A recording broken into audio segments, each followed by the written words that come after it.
మీ business ని develop చేసుకోవాలని అనుకుంటున్నారా? అయితే వెంటనే సంప్రదించవలసిన ఫోన్ నంబర్ 7729969299. మౌనముని గొంతు మూగపోయింది.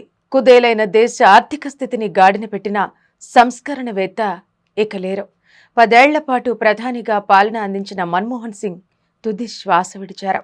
గత కొన్ని నెలలుగా వృద్ధాప్య సంబంధిత ఆరోగ్య సమస్యలతో బాధపడుతూ చికిత్స పొందుతూ 92 ఏళ్ల వయసులో కన్నుమూశారు.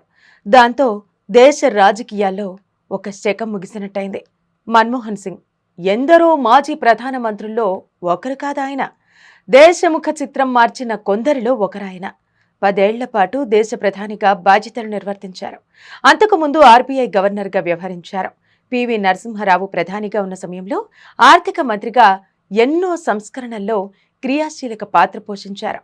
మౌనముని అంటూ ఎవరు ఎన్ని విమర్శలు చేసినా పట్టించుకోకుండా 10 ఏళ్ల పాటు పాలన సాగించారు. ప్రస్తుత పాకిస్తాన్లోని గహ్లో 1932 సెప్టెంబర్ 26న గురుముఖ్ సింగ్ కోహ్లీ, అమృత్ కౌర్ దంపతులకు జన్మించారు. దేశ విభజన సమయంలో ఆయన కుటుంబం భారత్లోని అమృత్సర్కు వచ్చి స్థిరపడింది. డాక్టరేట్ చేసిన తొలి భారత ప్రధాని మన్మోహన్ సింగే కావటం విశేషం. ప్రధాని కాకముందు అనేక హోదాల్లో ఆయన పనిచేశారు. 1972లో ఆర్థిక శాఖ ప్రధాన ఆర్థిక సలహాదారుగా పనిచేశారు. తర్వాత 1976లో ఆర్థిక శాఖ కార్యదర్శిగాను నియమితులయ్యారు. 1982లో రిజర్వ్ బ్యాంక్ ఆఫ్ ఇండియా గవర్నర్గా మన్మోహన్ సింగ్ను అప్పటి కేంద్ర ఆర్థిక మంత్రి ప్రణబ్ ముఖర్జీ నియమించారు. 1985 దాకా ఆయన ఆ పదవిలో కొనసాగారు. 1985 నుంచి 87 ప్రణాళికా సంఘం ఉపాధ్యక్షుడిగాను పనిచేశారు. మన దేశ ఆర్థిక చరిత్రలో 1991వ సంవత్సరానికి సుస్థిర స్థానం ఉంది. ఆ సంవత్సరం జూన్లో పివి నరసింహారావు ప్రధానిగా బాధ్యతలు చేపట్టారు.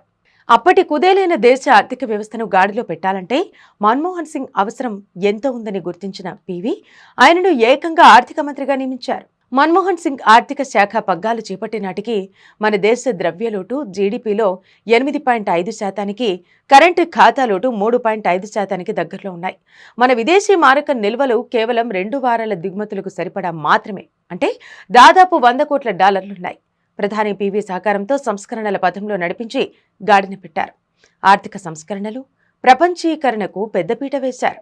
2009లో ప్రధానిగా ఆయన తొలి పదవీ కాలం పూర్తి చేసే సమయానికి మన విదేశీ మాదక నిల్వలు ఏకంగా $600 బిలియన్ చేరటం విశేషం. భారత అమెరికా పౌర అణు ఒప్పందం ఆయన అతిపెద్ద విజయాల్లో ఒకటి. మన్మోహన్ సింగ్ హయాంలో అత్యధికంగా జీడీపీ 10.2% వృద్ధి రేటు నమోదైంది. వెనుకబడిన వర్గాలకు 27% సీట్ల కేటాయింపు జరిగింది. 2005లో సమాచార హక్కు చట్టాన్ని తీసుకొచ్చారు.